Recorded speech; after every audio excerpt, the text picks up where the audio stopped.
guys, I'm super excited to get into today's episode. I am chatting with the Roscoe Robinson, and I'm super happy to present this episode to you. It's not a lengthy one. I'm gonna just warn you up front. You know, if you're getting tired of these hour episodes, here is your break. But I loved our conversation. I love hearing more of his story. Just to have known Roscoe for the short period of time that I have, and to see all of the doors that have been opening for him, and then to hear where he was in this interview just a couple years ago is just such a huge encouragement. So I hope that you get something good out of today's episode. I enjoyed our conversation. Definitely put a smile on my face, and I hope it does the same for you. So let's get into it. Hey guys, welcome to another episode of Get Up 10. I'm so excited. Memphis, Tennessee is in the house tonight. I'm here with Roscoe Robinson, motivational speaker, educator, author, and nonprofit leader. Welcome to Get Up 10. Thank you so much for having me on here today, Ginger. So excited to speak to your tribe today. So excited. I'm laughing because uh, Uh-huh. I saw a post on Facebook and somebody was Uh, like, what's some entrepreneur language that you're tired of hearing? And somebody was like, my tribe. And I just like right. cracked up. Is that Yeah, but I'm so excited. Well, and also let me add, I don't even know. I'm still like putting things together for my brand as I go. So I don't know what I'm gonna call my audience just yet. I don't know. okay? You have a name for your audience yet? Or your groups? No, I just talking about community, my tribe, Okay. those who want to get their fight back. I mean, Okay. that's Some people have like the cutest things, like their little like it like rhymes and goes together. I don't know. Maybe the Lord will give that to me right, one right. day. But I'm really excited for our conversation today. Mm. I heard a snippet of your story when we were in Atlanta, and it was super powerful. So even if you share what you shared in that 5 minutes today, I think we'll be set. Definitely. But my podcast is all about resilience, Mm. getting back up every single time life knocks you down, and just authenticity, being yourself, like owning your story.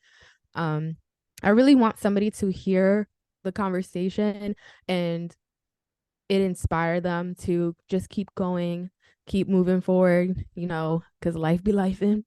But as Yeah, our coach says, God be Godding. exactly. And I just feel like there's nothing that you haven't been through that I won't go through or have not been through that somebody else won't also. I said this is really confusing, but basically, there's nothing that you're going through that somebody else also has not been through. And also to add on to that, that somebody like after you might go through one day and be able to look to you or even the person ahead of you. So I think it's so important to share your story because you never know who it's reaching. So back to the whole life being life in. Okay. How has life knocked you down? Ooh, that's a good question. A little bit about more about myself. I grew up in a very small town called Huntsville, Missouri. Population 2,000 people, one stoplight, two stores, no stoplights. In my classroom, my high school graduation was 68 people. So I grew up in a small town. And one of the stories I'm gonna share what Ginger had said when I shared at an event we had been at a few months ago. When I was 17 years old, on Christmas Day 2007, it was a fun day, beautiful day, snowing outside. Went to my grandfather's house for Christmas as the family got together for dinner. We got together to open the presents. And then I was driving home late at night. We get there and see all the lights on in my home when I lived at when I was a kid. I walk up the stairs, and there I see my father there dying of a heart attack. He had the phone in his right hand, and he's just kind of like mumbling in his lips, and he's going into a heart attack, cardiac arrest. And at that moment, I tried CPR on him about 10 times. It's like, Dad, wake up, Dad, wake up, Dad, wake up. And at that moment, he passed away. So he passed away when I was 17 years old. I played sports. I was at the top of an athlete. I was an all-state athlete. I just got recruited to be on one of the best AAU teams in the country, and then you lose your biggest supporter. You lose one of your father, your dad, your friend, and it really was devastating to me during that time when I was 17 years old. And from that trauma, I began to act out. I began to smoke weed. I began to be very promiscuous. I began to drink alcohol every night. I began to pop painkillers. My grades began to plummet. My athletic abilities were still somewhat good, but overall, I was just depressed, anxiety, all those things I was dealing with during that time. Even my mom, it got so bad that my mom threatened to move me to Texas. She was like, she's like, boy, you acting crazy, so it's almost time for you to go. So I really had to dig deep during that time and think about would my dad really be proud of the actions that I'm doing. And sometimes that's what happens in life. We go through things, we lose people, we lose opportunities. We really got to look deep down inside and wonder, like, why am I here? What is my purpose? And is what I'm doing now going to cause me to go forward? Or is what I'm doing now going to cause me to go backward in what God has called me to do? Even though at 17, I didn't know what God called me to do, but I kind of had a sense of I like to help people. I like to listen to people. I kind of knew that, and it really just it was a punch. It was just a punch to me, and from that I began to grow. I began to learn. I went to college during that time. I still was dealing with a lot of trauma during that time, but the trauma I dealt with was I didn't trust people. I did not trust people. I didn't trust authority figures. I didn't trust relationships. So in all those relationships, I always used defense mechanisms. So people want to get too close to me, which made me not be vulnerable or transparent. So for many, many years, until I was able to get a therapist, and I'll tell more of that in a second. Wow, that is a lot. Um, it's crazy. I Yeah, can't even imagine what that yeah. must have been like for you, especially Mm, at such like my sister and I were just talking about how like mhm. those teenage years are just so formative and so important. So to go through such a traumatic event young, like so sorry that you had to go through that. Thank you so much. So you said that you didn't trust people for a long time. And did that start like after your father passed away, or did was there was that always kind of there and then like your father passing away just made it worse? Like where did that come from if you ever looked into that or thought about that? I think it came from that because when that incident happened, my whole perspective was like, if I get too close to people, they're going to leave me. They're going to leave me. And also, with people, I think about it though. My dad was a great father and everything, but he only showed me attention and love when I was good at performance. So I was good at sports. So when I performed and I did good things, sports, academics, band, all those things, that's when I got love. That's when I got acceptance, and that's what I thought it meant. So I really saw people as, okay, what what was the benefit of this relationship? What can I benefit from you? What can you benefit from me? It never was like a mutual relationship with anyone I had during those years. And I saw myself put up walls. So if someone was generally caring about me for example, like a mentor or a pastor or someone who really wanted to help me, bruh, I was like, you get too close, we're gonna have problems because I was dealing with those internal things that I didn't want to deal with. And I think sometimes when we go through, especially trauma or triggering moments, it's hard to trust again because those people bring up triggering moments, especially if you're a believer. It changed my perspective with God. I didn't trust God. I didn't trust God because you let my father die all of a sudden. Like why? Like why? A little bit more about my story was my father actually before he died, he was a heavy drug user. So he was a heavy drug user in the home. And then 2 years before, he had gave his life to Christ 2 years before, and life Wow. completely changed the last 2 years. So I'm thinking in my mind, like, he's gone. He's living good. He's living right. Like, why God? So I didn't trust people. I did not trust God. So it took a long time for me to be able to trust again. And even now to this day, I have to reflect when those triggers come and like, okay, I can trust. I can trust again. I don't have to live in this box. I would say a lot of us sometimes we live in a box of isolation, isolated from people who really care about you, who really have the best motives for you. Yeah, that's so true. And I know that a lot of people struggle to trust others. And so I thank Mhm. you for sharing that because I know somebody is listening and can definitely relate.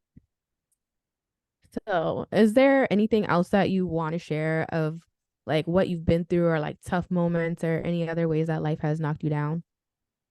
Yes, I got a lot of them. So another one I have is this is 2023. So 2021. So yeah, 2021, coming out of the pandemic, the pandemic was crazy, at home all day, that was a crazy time.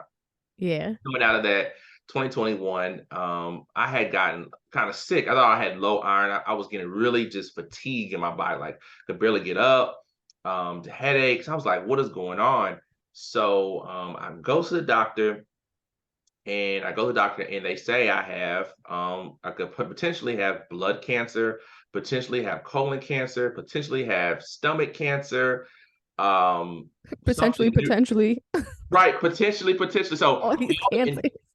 all this stuff, what it happened to me, it made me spiral into a depression. It was anxiety. Even though I did not have those things, it made my mind, like I went into an anxiety, like a panic mode for about 3 months. It was about 3 months. I had lost over 60 pounds. I had Wow. was able to drink Ensures liquid. And Mm-hmm. also during that time, I was just really in a dark place, didn't want to see no one. And during that time, I was nauseated one day. It was June 27th. I remember 2021. And I heard God say, teach my people how to fight. I said, fight?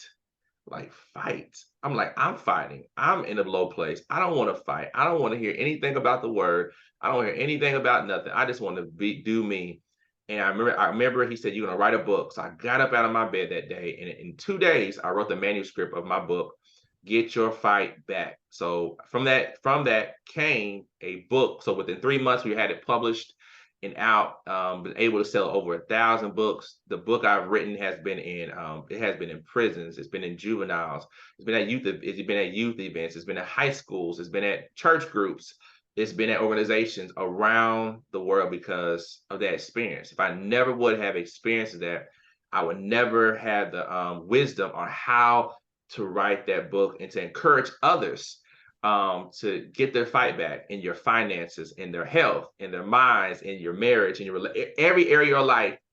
That's what I got my business, real business, and my platform from that. And God really just blessed it, and it really just taught me how to trust Him when it doesn't make sense, how to rely on Him when it doesn't make sense.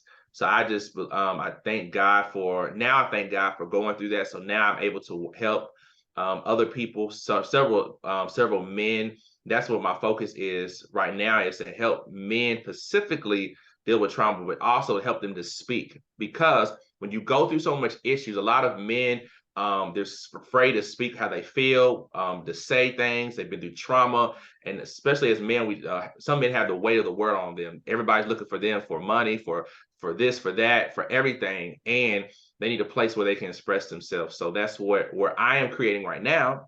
For me, is a safe space for men to be able to use their voice to speak, but also to make income, but use their story to speak up and say what needs to be said. I love that. That's so powerful. So, as you would say in your words, like the question would be, how do we get our fight back? But on Get Up 10, we say, how did you get back up? I get back up. I got back up because I knew that was the only way to go. I had two choices. I think I talked about it at the event. Two choices. I had post traumatic stress disorder or post traumatic growth. I had to take this moment. Was like, okay, if I stay here, what's going to happen? I'm going to be depressed. I'm never going to fulfill my purpose. And what I realized at that moment was someone needed me. Someone needed my voice. Someone needed my story. And I had to quit throwing a pity party for myself to understand that my yes and my call, my purpose is going to help someone else who's been through it. So I can show them my scars and show them how to get through that. And no, it wasn't easy. It was not easy. Some days it was up and down, but I also want to tell people to give yourself grace. Give yourself grace when you're going through a moment where you're knocked down, the wind, you're like in a fight. You've got the wind knocked out of you, and you're just there, and the referee's counting 10, 9, 8, 7, like counting down. And that's what seems like time is going by. The enemy saying, you're done, you're out of this. But know that God will give you wind. God will give you wind and strength to speak again. He will give you just a refreshing if you would just trust him. And also during that time, I had to surround myself with people. It's very important. Surround yourself with your tribe per se, tribe Mhm. of people who are going where you're going and not going to be in that pity party with you, who are going to say, hey, I know you're feeling this type of way, but this is what you're called to do. This is what I'm gonna help you walk through this. I'm gonna help you walk through this season of your life, and we need those friends. And I would say you need to hold on to those friends who walk with you through those situations, because you only get I've noticed in my life so far, you only get maybe a handful of friends who are there for you really when you go through things. So those friendships, really be sure to cultivate those relationships and stay in contact with those people who really care about your environment. How did you find those people? Like, were they Mm, already placed in your life, or did you put yourself in certain environments? Because let's say somebody's listening and they need that mhm. support. Like, where could they go to find it? So where to go to find that? So I had some people in my community, or people I knew Hmm. already. But also, I know I had people at my church. I had people actually kind of coworkers who were kind of acquaintances after work. I had to, but I would really, it's somebody who's aligned to your vision and your goals. It's someone who's going to hold you accountable. Someone who's going to push you and not be there with you in that moment. Like, okay, we're both depressed. Oh, you shouldn't get up. Oh, you shouldn't go to church. Oh, you shouldn't go to work. Oh, just sit in it. Oh, and sometimes that's what we want to hear. That's what I wanted to hear. Like, oh, I want to, and my thing is ice cream. I like ice cream, so I wanted some bluebells, cookies, and ice cream all day long with a half a gallon with some milk in it. But thank God that I don't do that no more. But that's what I want to do. But get those yeah, reach out if you can reach out, even social media. I know social media, connect with some people on social media. You may not be able to physically see them, but also, we're blessed to have social media. We can use that to connect with people who are like minded as well. Reach out to them as well to find your community. Yeah, that's so true. It's so funny how many Uh, people that I have some sort of relationship with, but I've never met them in person. right, right. Like, that is just the way of the world these days. Hmm. And as you were talking about having people who are able to help you move forward and help you Hmm. to move towards your vision and goals, I was just thinking about this meme that I saw the other day, and it was saying how like misery loves company, but Hmm. so does joy, and joy throws much Hmm. better parties. And so it's so true because you could easily find somebody who's like, Yes, man, you got that going on. Let me tell you what I got going on. So yeah, that's just how life is. And next thing you know, they like bring you down with them. they do. They do. They do. Yeah. And then so you talked about finding people who are aligned with your vision and goals. So Yeah. like did you have some sense of your vision and goals already, or did you take time to think over those things on your own? Good question. That's a good question. I'm gonna quit using too. That's right. It's okay. No more ums. No more ums. But anyway, so in my life, I would say I always had somewhat of a vision, but it wasn't until I got about 25-ish, 25-ish, where I really began to think about my long-term goals. Like, what do I want to be physically? How do my want my health? How do I want my finances? I know I wanted to be out of debt by the age of 35, like be clear out of debt by age of 35. What is my future family I want to have one day? Like vision for my family. Then my personal vision, like my businesses I want to make, my community engagement I want to do. So the vision is, it says it's set for a point in time, but we got to write it down. And what helped me was to not give myself so big goals in short spans of time. So I would break those goals down for my vision into this week I'm going to work this week. I'm going to get my LLC license. That's the only thing I'm going to do. I'm going to go get my license, my business LLC, and that's it. And that's what's been helping me with my vision so far, is having it broken down by week, by month, by 6 months, by year, and not overwhelm myself, because sometimes God gives us a vision that's way bigger than ourselves, and we get stuck in our mind. We get stuck in our heads. We get Yeah. stuck there. And like, we're just thinking about it. Oh yeah, I'm going to do this. I'm going to write this book. I'm going to start this. I'm going to do this podcast. I'm going to do this. And we never. And it's 3 years later, and I'm talking about myself. I've done it before, and it's 2 3 years later, and I'm like, I never did it. I talked about this in 2020, 2019. I never done it. But when I start doing it by week, that really has changed my whole perspective on how I run with my vision.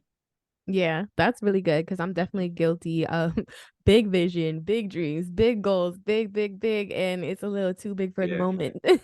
Yeah. So that's something important that I had to learn as well, just to like make it tangible, Mhm. like make it more easily reachable. So maybe it's three things that we're focusing on for today instead of a whole shopping list of things. It's like 15. It's like 1, 2, 3, 4. That's me. I like a lot of tasks, but I had to quit doing that because I Yeah. like doing a lot at once, but it's not good. Yeah. I'm being delivered from that as well. Well, thank you for sharing about what you've been through and how you got back up. And another thing that I like to touch on Yeah. is authenticity. Even when we were in Atlanta for the event together, I felt like that was a big theme of the weekend, just It was. authenticity and being yourself.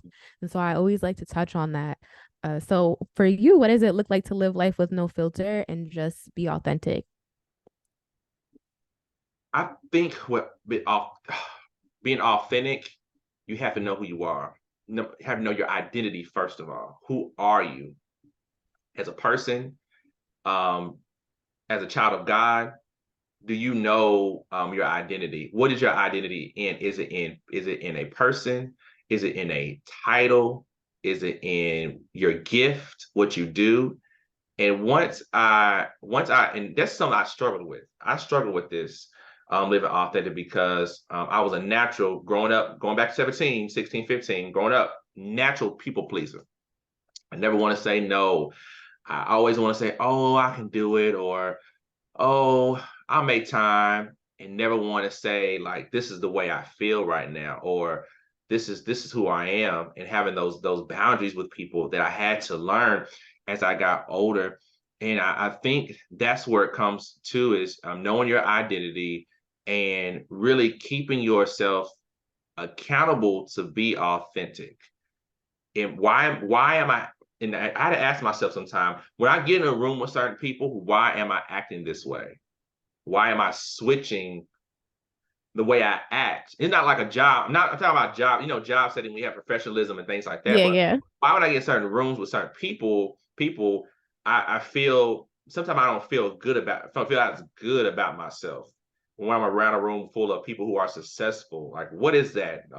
God had to deal with me about my confidence. He had to build my self-esteem up, and knowing that I'm just as good. They may have more wisdom and knowledge as me, but I'm just as good as them. I have something of value to bring to the table when I walk in a room, when I walk somewhere. My voice matters, my presence matters when I come in the room. And that took time to renew my mind in that area, renewing my mind with the word of God, with affirmations, to live an authentic life and realize that people's opinions, that's their opinion of you. It does not matter.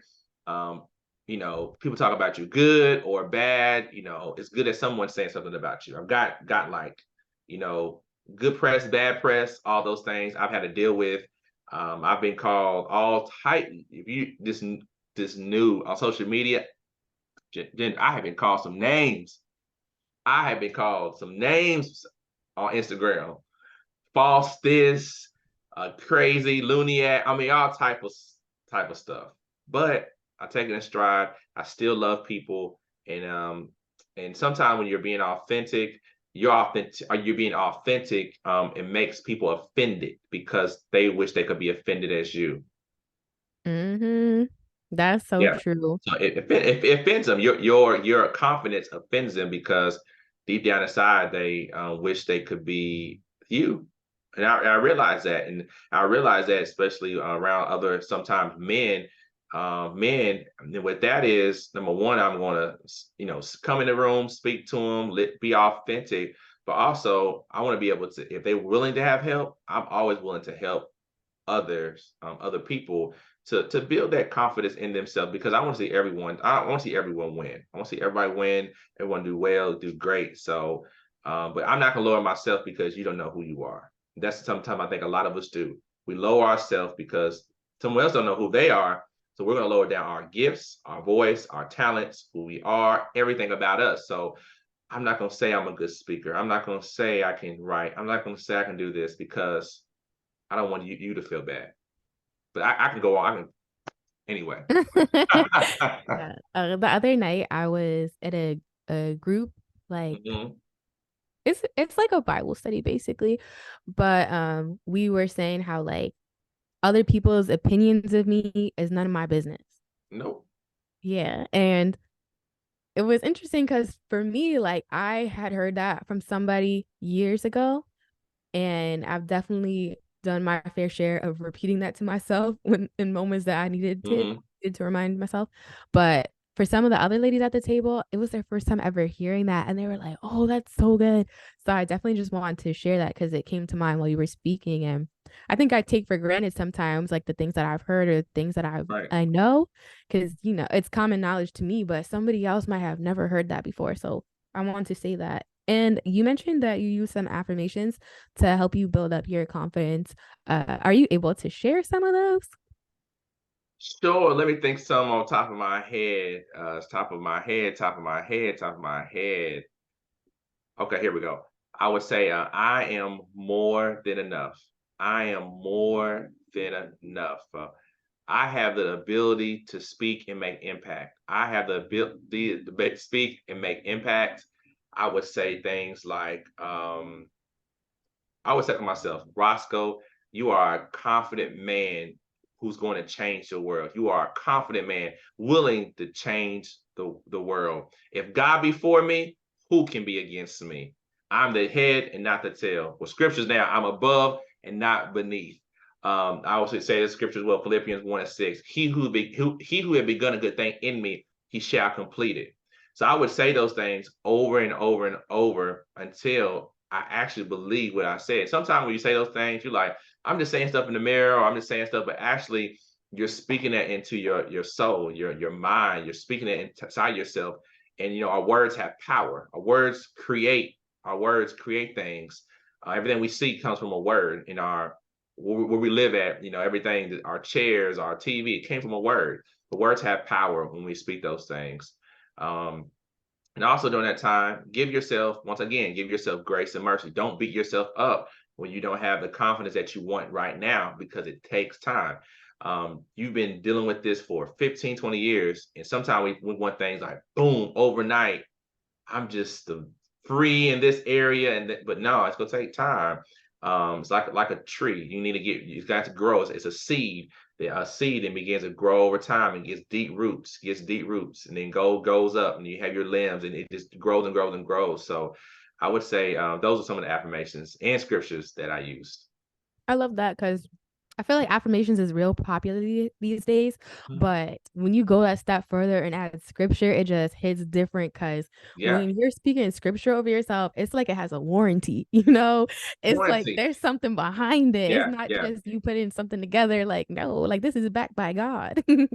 So I love that. yeah. And I'm happy that you said that it takes some repetition Hmm. because yeah, like I think we'll say that for a week, maybe a month, and like nothing's changed, and we're like, oh, it ain't working. But no, like you got to keep saying that until you see it, like until you really feel it. Like I think there's a lot of things in our lives. Well, again, going back to the discussion I had earlier this week, we were talking about forgiveness, and Hmm. how sometimes you got to forgive people over and over. And in the same way, I think building up your confidence and changing your perspective and your mindset and how you talk to yourself is another thing that you just got to keep doing it over and over again until it looks like what you want it to look like. Hmm. So That's it. thank you. Awesome. No problem. Well, do you have anything else serious you want to share before we like shift gears? Nothing else. I think that was good. Tell you about my losses. Yeah, talking about high school. Tell you about a few years ago. Yeah, I just want people to know that they can get up and fight again, get back in the ring of life to do what you've been called. Someone's waiting for you to do what you've been called to do, and just take it one day at a time, one step at a time, and just know that God is fighting on your behalf. Yeah, I love that. Okay, so I just like to ask a Mhm. few like lightweight questions. Okay, cool. Yeah, They're lightweight. not Okay. as heavy, not as deep. Yeah, take a breath. Hard part is over. So for me, and I noticed this for you too. Uh-huh. I love to travel, and so do you. I know you got a trip coming up, but I so do. yeah, I if do. you could go anywhere in the world right now, where would it be? Or like, what's the Anywhere place that's big on your list? big on my list right now is Nigeria. I want to Oh, go to Nigeria. I want to go to Lagos, the capital, not capital, but the big city, and then Abuja is the capital. I want to try the fufu, the uguzi, whatever that soup. I want to go. They have beaches. They have all types of monuments, and like I like historical, like I like history and museums and stuff. So I think it's yeah. cool. Things like that. I like tours, jungles, all that stuff. So I would say Nigeria, and another place would be South America. Not South America, but Brazil, specifically Brazil. Okay, thank you. Brazil. Because I'm like South America, real big. I know, right? I know, right? I was like, I had a brain fog for a second. I was like, not you. You were like, right? South America? No, but Brazil, Brazil. Yeah, I want to go to Brazil as well one day. I think their culture is just so vibrant. Culture And vibrant, yeah. I love what you shared about Nigeria, Lagos. I didn't even know all of that. So that's awesome. I think you are my second guest to say one of the African countries. So Oh, I love that. And then is there a song that you have on repeat right now or that you'd like to share? It could be like a song that you have on repeat right now or just a song in general that has like been like kind of an anthem or something that you want to share with somebody. it's by Maverick or maybe Elevation Way. It's called this. No, this is the good news. This is the dun dun dun dun dun dun. Something about this is the good Oh, news. I've been okay. hearing that song all over. The good news. I think it's Maverick or Maverick Tribal, someone like that. But it's called the good news, and it just got a good beat to it. And I just be in the car. This is the good news. This is the gospel. Dun dun dun dun dun. You know how you don't know the words. You just kind of ad lib. I love it. I'm gonna have to. Hopefully, the song is called "Good News" because Yeah, I it's gotta called Good News. find Look it. it up. Look it up. It's called Good News. Yeah. Okay, but thank you for that. You are the first guest I've had to start singing the song. Oh, well, I love it. And then also, I love to ask for a book recommendation. So it could be something that you read recently or just something that you read that really like changed your perspective. that would be a good. It's um, it's a book by a lady in Jamaica I met. It's called Change of the Mindset. Change of the Mindset. It really talks about the power of your mind, like the power of your mind, how your mind can actually create the world you live in. It's biblical based, and she's from Nice. Jamaica. Her name is Diana Morris. Powerful, and I actually read it every day on my lunch break. I read it over and over and over because Wow. I want my mind changed. Like everything starts here, so when my mind change, my body will follow. Like when this is Yeah. changed, everything else is going to follow. So I really that's a good book. I like reading that book or any leadership book by John Maxwell. I read by him as well. John Maxwell has some really great books. I think I started reading one of them. But I know he has like that's like his thing, what he's known for. So Leadership. I'm definitely gonna link those in the show notes. All right, But great. that's all I got for you. So do you have any last words? Anything you want to add? You good? Like I'm good. This was fun. It's like a conversation, just talking, like some yeah. like a friend somewhere out to eat. We just I like the way it went tonight. I just really appreciate you, Ginger, for your podcast and your show. And I just pray that God will bless it more and more and more and more listeners. And you will have just all types of interviews with people who will be able to make impact for you. But I'm just so excited with what God is doing, how God is raising up those who are unknown to be known, those who have been. I feel like a lot of us, we have been in the wilderness, we have been on the backside of the mountain per se, or just someone who's quiet in the background, and God is really calling a lot of people from the background who have been just in the back to the front. And right now, it seems like it may be uncomfortable to you. It may seem like, why am I speaking on this? Why am I on the stage? Why am I doing this? Because you have been faithful. You have been faithful in a little. Now God can bless you with much more. And I'm speaking that to myself as well. Even though people think I'm always in the front, I spent 7 years, did no speaking for 7 years, or 6 years. 6 years did no speaking, but just serving whatever was needed to do, I did.